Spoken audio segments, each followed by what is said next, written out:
Lúc này thần mẫu đã dẫn Hoài không trở lại chỗ cổng thiên môn, phía sau cánh cửa đó có một người nhỏ thó đang đứng hóng gió. Trời từ xưa đến nay luôn ngự ở trên cao, khói bụi trốn hồng trần không lên tới được. Cái người có huy hiệu là Đế Thích Thiên lại cả gan lấy chữ trời đó làm xưng hiệu, rốt cuộc người này là thần thánh phương nào?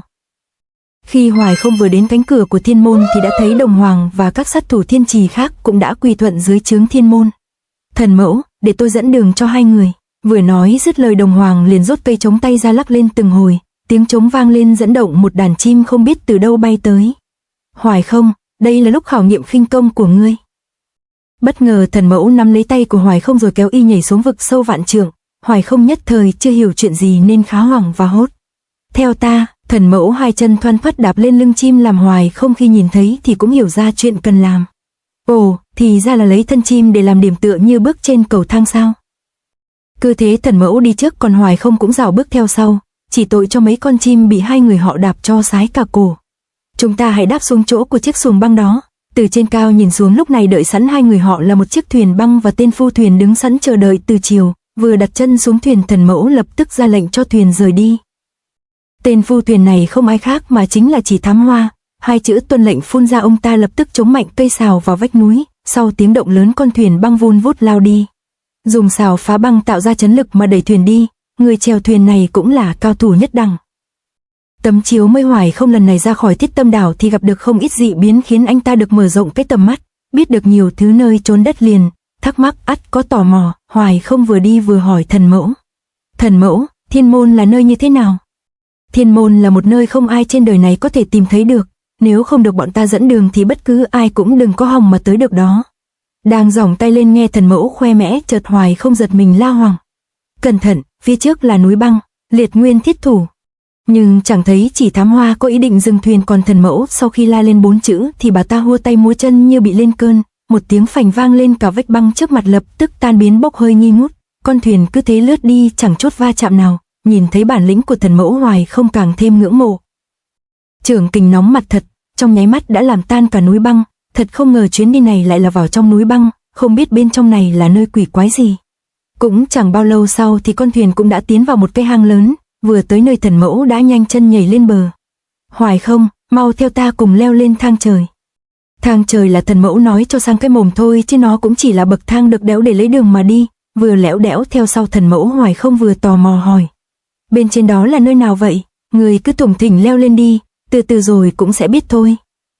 Vừa đi vừa tám thì hai người đã leo lên đến tầng thứ nhất. Trên cây cột to nhất của tầng này khắc 4 chữ, bất động nhân giới, còn bên cạnh có vô số tượng băng lớn nhỏ. Những bức tượng này đều cúi mặt nhìn xuống bên dưới, còn dung mạo của bọn họ thì trông cứ thấy quen quen thế nào. Vô Nhị ư, huynh ấy quả nhiên là người của thiên môn rồi. Khi thấy Hoài không đưa mắt nhìn Láo Liên thì thần mẫu cũng há mồm ra chịu nói về nơi này, những nhân vật có thể trở thành bất động nhân giới. Đế Thích Thiên sẽ cho khắc tượng băng, thiên môn của chúng ta có 3 giới đó là bất động nhân, tự tại địa giới và hư không thiên giới. Trong tam giới thì hư không thiên giới là chỗ ở của Đế Thích Thiên. Nó cũng chính là nơi cao nhất quả đất, người trong giang hồ dù có kiệt xuất cỡ nào cũng chỉ xứng ở trong bất động nhân giới. Còn đây là tự tại nhân giới, nơi đây cũng chính là chỗ của thần mẫu ta và các thần quan khác ở. Ô, không ngờ ở đây lại kỳ vĩ như vậy. Cảnh tượng ở tầng thứ hai này khác hẳn tầng thứ nhất, sự kỳ vĩ đan xen lẫn nhau của các khối băng làm Hoài không khỏi choáng ngợp. Ở nơi này còn lạnh giá hơn cả tầng nhân giới, nơi này lạnh lẽo thấu cả xương. Hoài không, để ta dùng Liệt Nguyên tuyệt thủ giúp ngươi. Thần mẫu liếc mắt thấy Hoài không vì lạnh mà run rẩy lầy bầy thì có ý đắp chăn 37 độ cho y, nhưng Hoài không tự ái nổi lên thì không chịu nhận sự giúp đỡ. Không cần đâu, chỉ là chút băng hàn xương xương, tôi có thể chịu đựng được không cần phải lo. Hoài không nói rồi ngầm vận khẩu quyết nội công của luyện thiết thủ, chỉ thoáng cái toàn thân của anh ta đã nóng ran lên không cần phải đắp chăn thần mẫu. Thần mẫu lúc này thân hình lại một lần nữa triển lộ khinh công chắc tuyệt. Hoài không, tự tại địa giới có đầy dãy cột băng lớn nhỏ. Ở đây băng phong dày đặc che khuất tầm mắt người nên theo sát ta để khỏi bị lạc mất nhau. Vừa bay nhảy Hoài không vừa vươn mỏ ra hỏi thần mẫu. Bên ngoài tự tại địa giới phải chăng chính là hư không thiên giới? Không sai, thông minh lắm, đúng là con trai của ta, đây chính là lối vào thiên giới. Hai người bay nhảy một lúc thì cũng đến được một nơi mà những thanh băng chĩa vào một chỗ, những mũi băng trụm mũi lại tạo thành hình như một cái miệng hang. Đến nơi thần mẫu dừng lại không đi tiếp mà buông lời dặn dò Hoài không. Ngươi một khi đến nơi này cầu Đế Thích Thiên giúp ngươi luyện luyện thiết thủ thì phải hứa làm cho ngài một chuyện để bày tỏ thành ý. Thành ý ư? Đế Thích Thiên chẳng có gì không tự làm được, vậy tại sao còn cần tôi làm việc cho ông ta? Nghe bị người khác đòi hỏi hoài không trao mày cãi lại ngay, Thần Mẫu nghe vậy liền lên tiếng dỗ ngọt anh ta.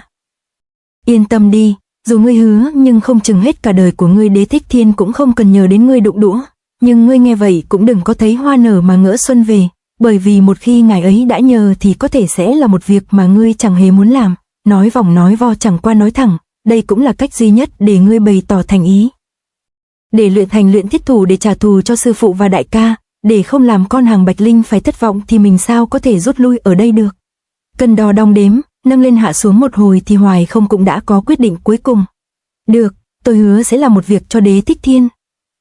Đừng nên nói rồi lại nuốt lời nghe cưng, ngày sau nếu nhà ngươi bội tín thì Đế Thích Thiên sẽ không bỏ qua cho ngươi đâu, lúc đó ông ta sẽ bắt ngươi nhận một cái chết rất thảm đó. Một cơ hội cuối cùng cho ngươi, hãy nhìn chằm chằm vào gương băng này mà tự hỏi lòng mình cho thật kỹ trước khi mở miệng hứa lèo đi. Thần Mẫu chắc cũng đã gặp không ít pha quay xe của những kẻ đến đây ngày trước nên vụ làm ăn này tỏ ra rất cẩn thận kín kẽ, nhưng Hoài không tâm ý đã quyết nên cũng chẳng ngại mà nói ngay.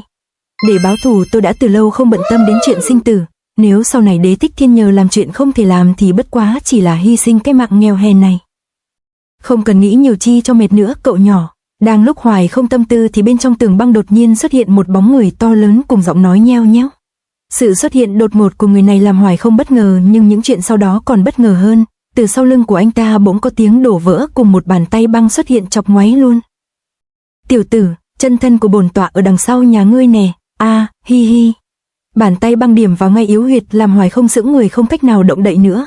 Dị biến xảy đến, Thần Mẫu lập tức quỳ mọp xuống ngay. Thần Mẫu cung nghênh Đế Thích Thiên đại giá, chúc Đế Thích Thiên vạn tuế trường tồn, thiên cổ bất diệt. Cái gì, ông chính là Đế Thích Thiên sao chớ? Không có sai, ta chính là Đế Thích Thiên mà trên trời dưới đất chúng sinh ba giới từ thiên cổ đến giờ đã thuần và phục.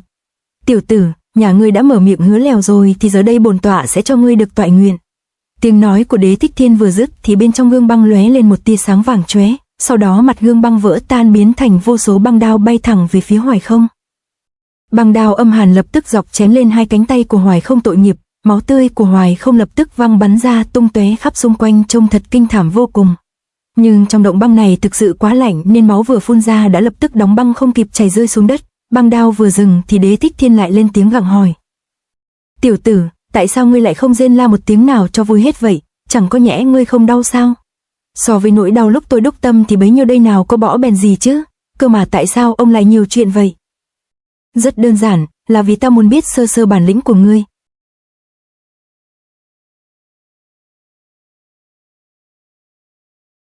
To be continued.